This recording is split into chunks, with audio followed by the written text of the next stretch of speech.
OES acknowledges the traditional owners of the lands on which we work, teach, and learn. We acknowledge First Nations peoples and the important contributions that they make to education and learning.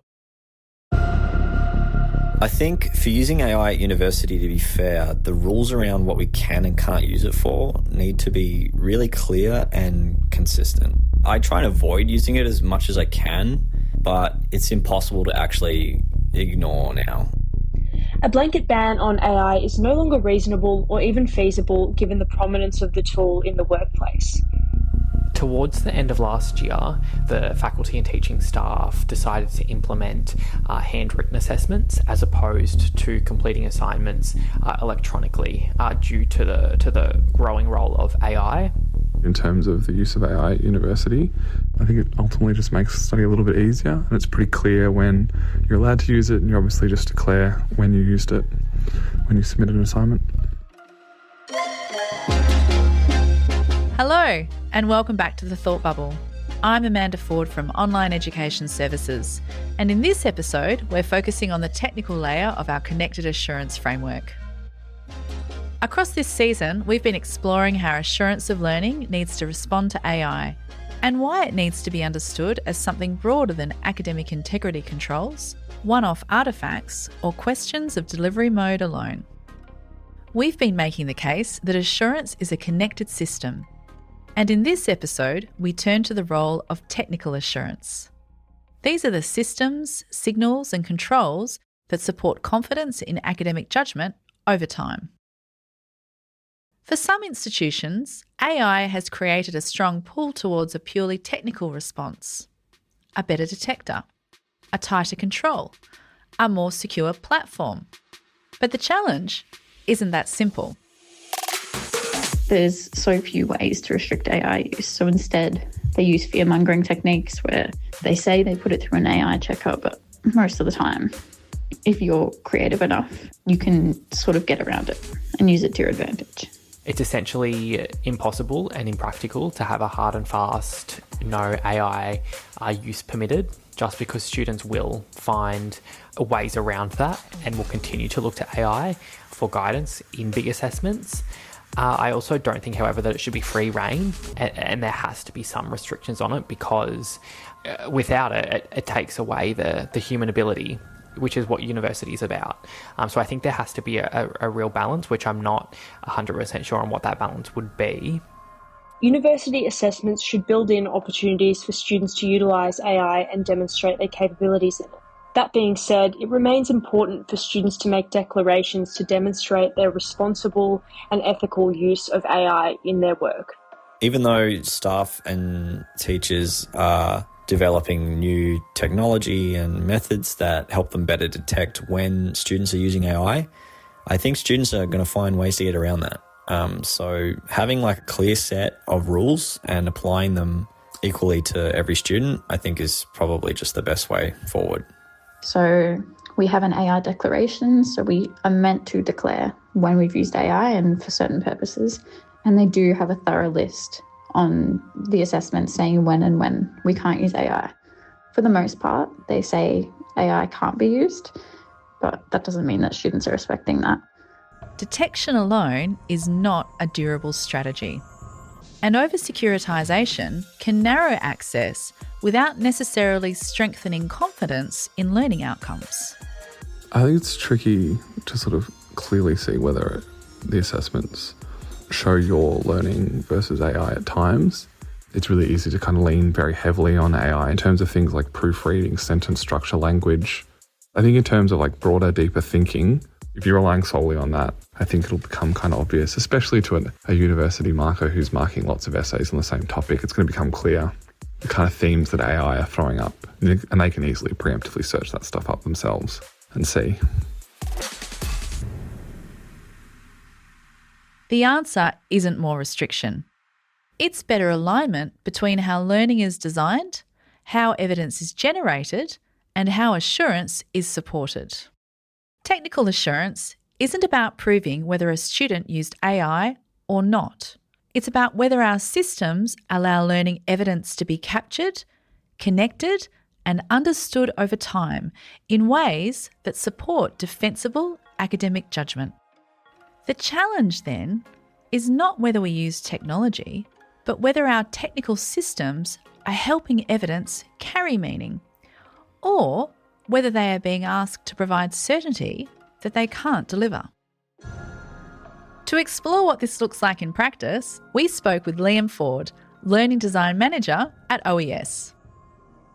Liam works across learning design, platforms, and student experience, and brings a practical perspective on how technical systems support assurance. What Liam makes clear is that detection is not the same as assurance. Being able to show that a student didn't cheat is not the same as being able to demonstrate that they've learnt something.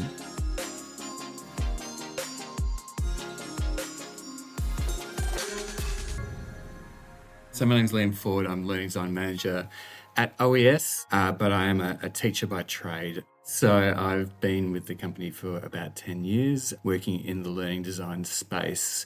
I work with our partners, overseeing, I guess, the development of the courses and individual units of work, planning with academics, working, I guess, at a more strategic level with the partnership to ensure that we're hitting things like retention and making sure we're meeting all policy. And then when we need to have a response to Gen AI and assessment, I'm coming up with some ideas about how we might approach that as well. Yeah, great. So when you think about Gen AI in terms of education, what do you think people interpret the role of AI in education? I think there's definitely, it's a big shift to how people have operated for a long time. It's a very important conversation to be having. AI is an amazing enabler. I think in so many ways is a stunning sort of accessibility tool. It makes learning accessible to people. But at the same time, there is definitely the risk and the ease of that cognitive offloading, where if you're coming in at the ground level trying to learn something and you've handed that off to AI, it makes it very hard to scaffold to that high level mastery, which really higher education's all about. And do you think the risk that people perceive as that, kind of imaginary boogeyman, do you think it's a real risk, or do you think it's more of an anxiety because of lack of understanding or lack of preparedness? I guess at the moment there's definitely the big boogeyman of it's doing all the work and it's taking away the hard work of learning for students and they're not actually doing that piece. Ultimately, I guess it's actually just kind of shone a light on existing structures and made some of those cracks and issues a bit more visible. But there's probably ultimately nothing too new that we're actually talking about here.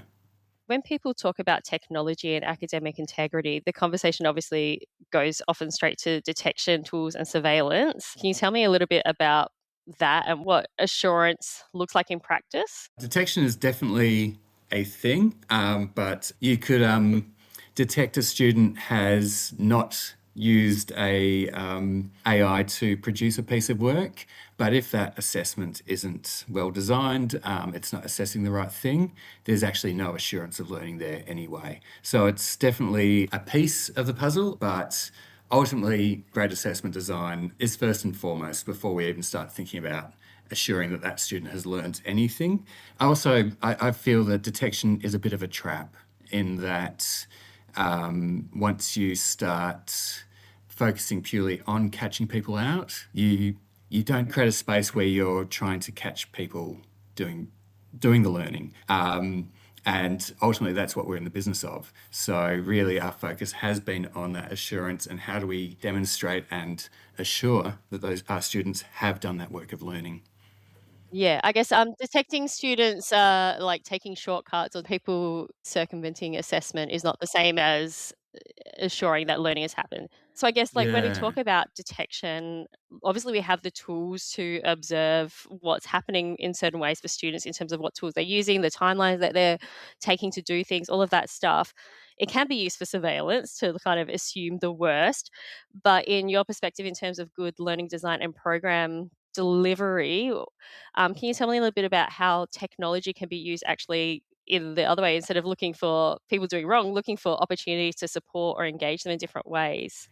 Absolutely. So, and I guess, especially in the sort of the assurance framework, and when we're talking about that, I guess it's all about informing decisions. So, if we are speaking to relational, how are we getting those flags or understanding students' needs so we can jump in and assist early on? On the bigger piece, in regards to, say, using the technology to help make decisions and kind of fall into this interesting space of judgment. And where we go there is, and it reminds me of talking to a friend of mine who is a university lecturer, and she was recently marking a submission, and a student was right on the edge of 50%. So what she did was hopped in, looked into the learning management system where the students engage with all their resources. And ultimately, it wasn't about if the student had met the criteria for that assessment, but they were trying to make a judgment call as to had that student been engaging with the learning. Trying to find that evidence to help push that student over to make a better decision if that student had actually done the work of learning. So we're in an interesting space where we're playing with that and looking at how all those data points that students create when they're engaging with their learning, how do we map that and say, well, we've got these moments where we have a secured assessment and we can make really confident calls there. But how can we also make sure that students are doing the work of the learning the rest of the time? Because those core moments aren't really enough to be confident that our students are prepared and going to walk away be ready for those key moments. How do we have these flags say, well, actually, we've got issues here. We're not seeing that, and the team already does a good job of looking at our engagement data, but we can definitely increase that, and that can assist with judgment. None of it is going to be absolutely an assurance of learning, but it helps make a judgment. And so this is a part of that wider conversation about how we're using the tools that we have available. Absolutely, like context matters. But you've kind of mentioned that real life practical example about your friend looking at those signals. But what types of signals and data exist for educators and assessors and reviewers that they are able to like view and receive and review? What kinds of things are we looking at as triggers and signals? This is, I think, really interesting, and it was in a conversation with Kath Ellis at Western Sydney, and she was speaking to us about the opportunity that online actually brings. Students engage with a variety of tools, and we're able to map this. So the example that she gave was you have a student, they've submitted something, and you can see that they've only actually accessed the key reading for this assessment the night before. That creates a different scenario to say if you see that a student has been accessing this reading very regularly for the last 3 weeks. Again, it doesn't prove anything, but it helps make a decision. And if we think about assessment quite often, and marking assessment is, and again, I'm quoting Kath here, really we're saying we need to get them to satisfactory. And we need to make a judgment that student is at a satisfactory level for what we're assessing them against. Satisfactory doesn't necessarily mean 50% either, I guess, when we're talking about this. If you've got a heart surgeon, you really don't want them just to be satisfactory to be 50%. Again, this is a bit of an adjustment to how we think about assessment and how we measure that. In terms of like not just assessment, there's also the idea of the signals that are available to educators to make assessment calls and judgment calls that we can look at to predict like basically support needs and predict somebody going off track with that more scaffolded learning process. That about like what signals can we see that might prompt an educator to say, oh, this student might need some support or check-in, or I might need to like maybe everyone's needing support in this space, and give you those cues on how to make sure the learning's happening before you even get to that point. Yeah, we certainly do use engagement tools where we can see at a pretty high level our students logging in. And this right now, I think there's huge opportunity to get a lot more nuanced with this. in that I believe we have all of our student services side of things where we have student coaches, and these are all, I guess, if you break it down to data points, little moments where we can see how students are going. We have the AI tool Ask Alvi that's being rolled out across units, and again, this is offering fantastic insights into how students are engaging with their learning. It is trained on the course materials or the unit materials for each particular unit, so it is bespoke to that unit. It is has some guardrails in there, so it's not going to write the assignments, but at the same time, it's available for students, and especially necessary for the online students. It's there 24 hours a day. Students have queries, have questions about, say, an assignment. It can actually give them a bit of a prompt and push them forward and make sure that they're not just stuck in that moment. And again, this is offering fantastic insights into how students are engaging with their learning, the types of questions that they are asking of the learning materials, but then also you can see potentially students doing that sort of engaging in, say, a Socratic dialogue with the Ask Alvi tool, and really not just using it as a search tool or an information dump, but as a learning companion where it prompts them to actually dig a bit deeper and think a bit more about how they're engaging. And so, again, this all can be part of the evidence that helps support those judgments and help us understand how students engage, when they need support, and when you can see that they're flying along, and let them go. So that's a really good example of technology used in a safe and secure way, and I think in a way that supports students' like well-being. And what do you think that means for a student who might be struggling and not knowing like how to access support, or feeling like maybe shy or embarrassed to even reach out to ask a learning advisor or somebody in a forum for support? Yeah. This is where it's that sort of accessibility tool. Certainly has guardrails, and if students are asking questions that flag that, hey, this person needs a bit more support than what the AI can offer, it does help push them to those kind of further support services. But at the same time, absolutely, the most frustrating thing as a learner, as learners ourselves, is when you're into something you're trying to push along, and especially our students, they're time poor, they have caring duties, full-time jobs, all those things. They've scraped together some time to do their study, and then they hit a wall. And anything we can do to take those walls away and make sure that they can use the time that they have to really engage with their learning is going to help support their success.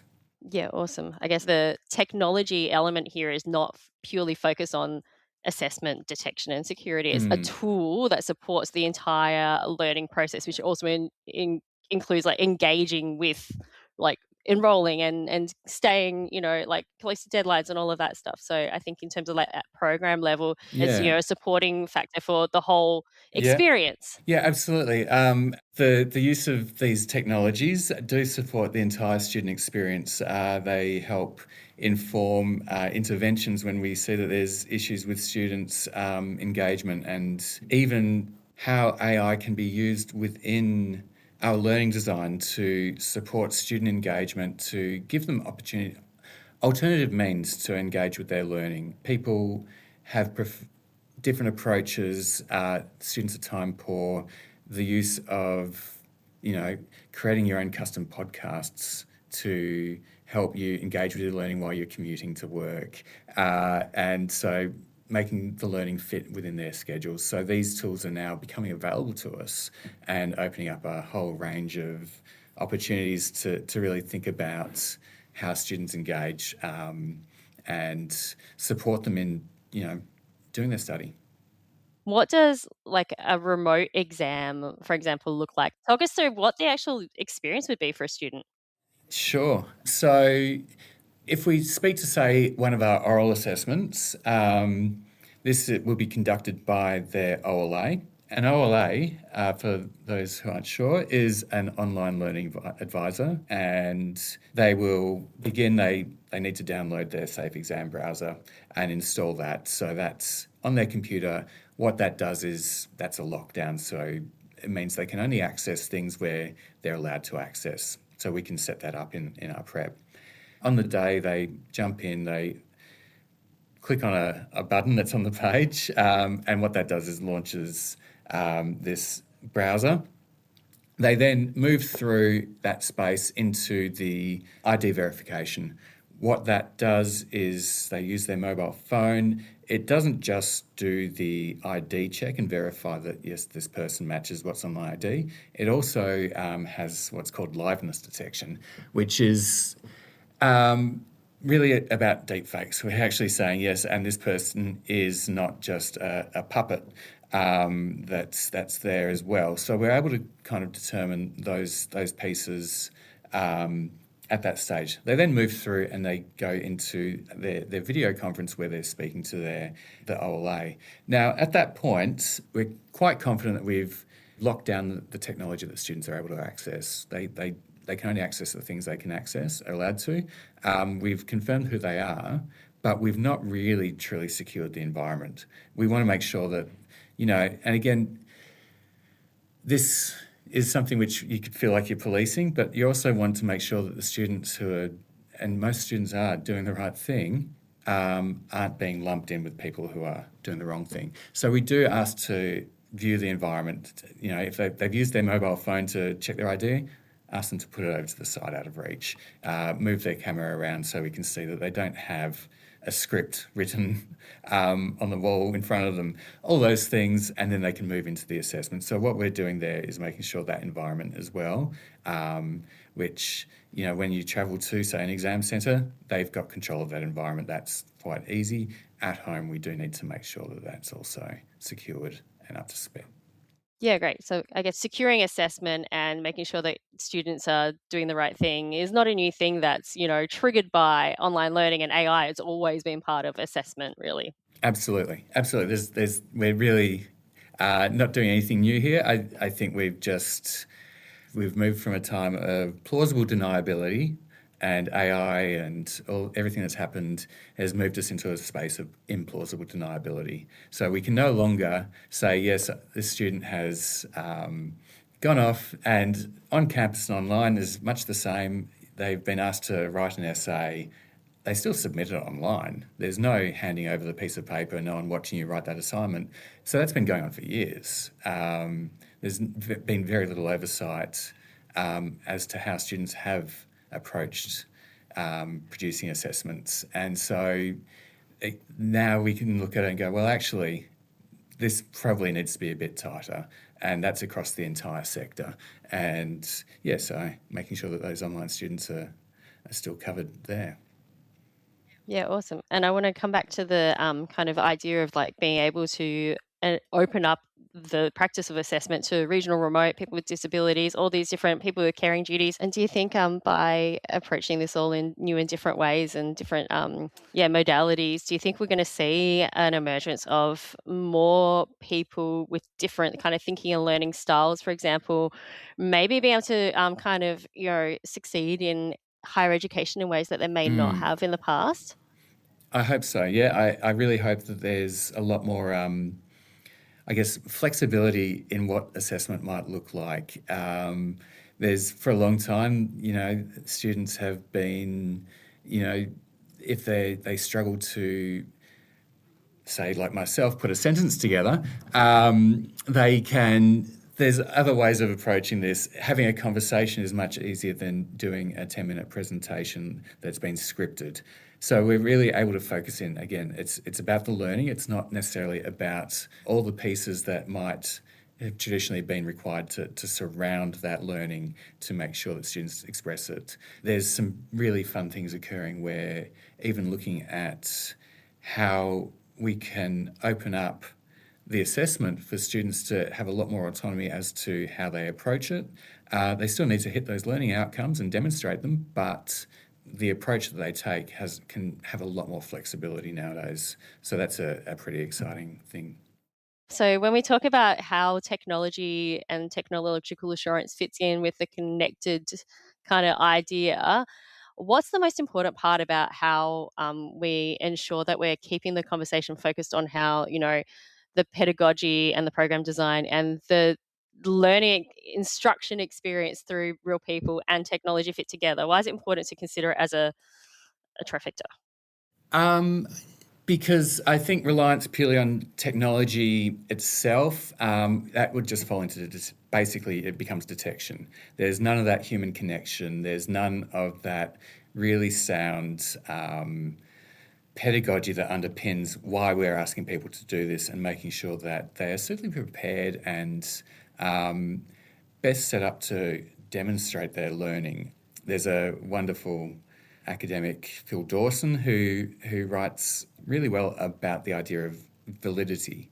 And this kind of talks to the pedagogy that underpins all of this, in that we're making sure it's not just secure, it's also a assessment that is really valid, that it really makes sure that it's relevant to what we're trying to assess, but also it's setting those students up to have to wherever their career, whatever they're studying for, this is a great demonstration of their developing abilities and developing understandings to move towards that. So we're really making sure that the pedagogy is very sound. They all work in tandem with each other. It's not one or the other. The relational is super important. As a classroom teacher, I would have find so many understandings of how students were tracking, how they were developing through those small interactions. You could go, oh, you've got it. I know you've got it now, through an offhand comment that they might make. So being able to support that relational aspect of learning is really vital, and it means that then when students are using the technology to do a secured assessment, ideally they've already got a relationship with their assessor. So it's more of a conversation, less of a interrogation, which we don't want students to feel like they're going through. It's just about letting them shine and show off their understandings. Great, perfect. Yeah. Yeah. What excites you about the future as someone who's, in program delivery and development? What do you think we have to look forward to, and how education might be enhanced by all of this change that we're going through? I'm really interested and excited to see how we're approaching assessment. As part of our approach at OES, we've really been big fans of the University of Sydney's two-lane approach, where you have secured assessments, which are clear. These are the ones where you can't, use AI. We secure it, and then you've got the other lane in which students are allowed to use tools to support them in doing that. And when I've seen this in action, what's been exciting is the assessments that have been developed to do that are really exciting. They're really engaging. They're really authentic, and they're fresh and interesting. So there's some really fabulous opportunities for students to engage with their learning. They're supported in doing that. And then they have these moments where we actually capture that and make sure that they've done that work of learning and they can demonstrate that. So I hope that in time it opens up a lot of boundaries. We can do a lot of really fun things. We can take a lot of really interesting approaches to assessment. There's a lot of opportunity to explore and learn. Yeah, awesome. Liam, thank you so much for joining us on the podcast today. It's been great having this discussion, and it's something we need to be talking more about. The real value of technical assurance lies in its ability to support confidence at scale. It does this by helping evidence remain visible, connected, and explainable over time. This isn't about catching misconduct after the fact. It's about creating conditions where learning evidence can be interpreted, defended, and trusted across a whole program, rather than resting on isolated assessment moments. Used well, digital systems and tools support this work. They don't replace learning design or human judgment, but they make connected assurance possible to sustain. Thanks for joining us for this episode of The Thought Bubble. I'm Amanda Ford, and I hope you'll join us for our next episode, which is the final one in the series. We'll take a step back and remind ourselves of the importance of centering student feedback in the design and delivery of assurance systems.